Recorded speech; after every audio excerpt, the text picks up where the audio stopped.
Eh, j'ai lu un truc. Ça s'appelle Mine de lithium dans l'Allier, ne nous parlez pas d'écologie, par Célia Izoard, publié le 15 mars 2024 sur reporter.net.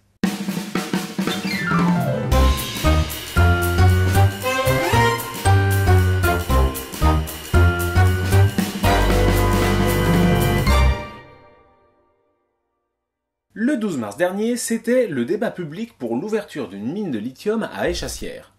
Je croyais qu'on n'avait plus de mine en France. Eh oui, ça fait plus de 50 ans qu'il n'y a pas eu de mine ouverte dans l'Hexagone. Et on demande vraiment son avis au public, là? Eh bien, la Commission nationale du débat public est saisie dès qu'un projet dépasse les 600 millions d'euros. Mais il n'y a pas d'arbitrage et après 4 mois de rencontres avec le public, Imerys, une multinationale spécialisée dans la production et la transformation de minéraux industriels, devra seulement tenir compte des préoccupations et des critiques du public. Ça m'aurait étonné aussi. Et c'est pourquoi cette mine? Eh bien, selon le directeur général d'Imerys, Guillaume Delacroix, c'est pour assurer la souveraineté de la France, assurer l'approvisionnement en métaux critiques et relever le défi du changement climatique en assurant un approvisionnement en lithium bas carbone et en circuit court. Eh ben c'est bien ça, si c'est pour lutter contre le réchauffement climatique. En servant à produire des batteries de SUV, véhicules extrêmement lourds qui vont à l'encontre de la transition écologique. Oui, non mais il pourrait s'engager à ce que ce soit pas utilisé pour les SUV par exemple. Eh bien, selon Imerys, étant une entreprise minière, ils ne décident pas de ce qui sera fait de leur production.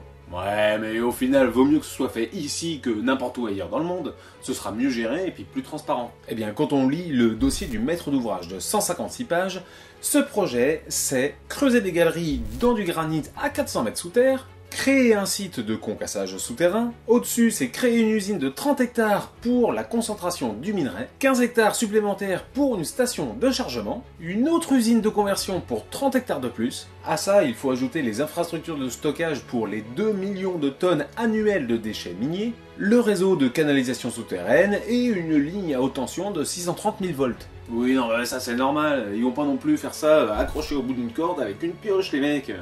Ah, c'est sûr. Et la consommation électrique des 3 sites serait de 446 000 MWh par an, ainsi que 495 GWh de gaz à l'année.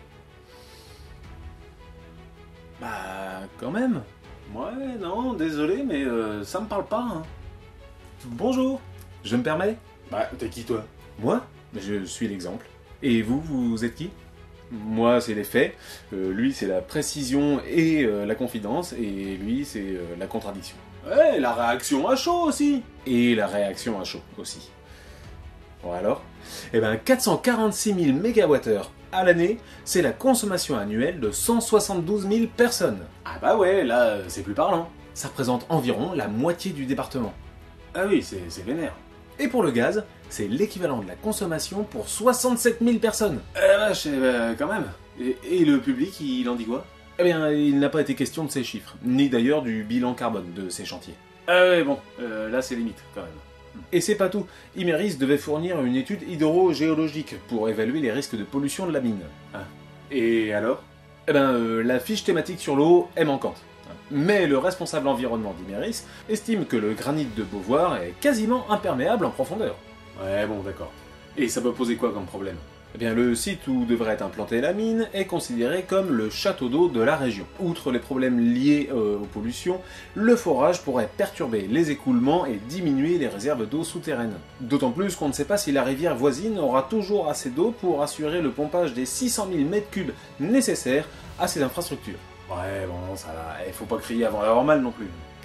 C'est compliqué parce que les exploitants miniers ont toujours trompé les communes dans le secteur. Bon. Contamination par rejet radioactif pour la mine d'uranium de Saint-Priest. Contamination à l'arsenic de la rivière et des captages d'eau par la mine de tungstène d'Échassières. Ok, d'accord.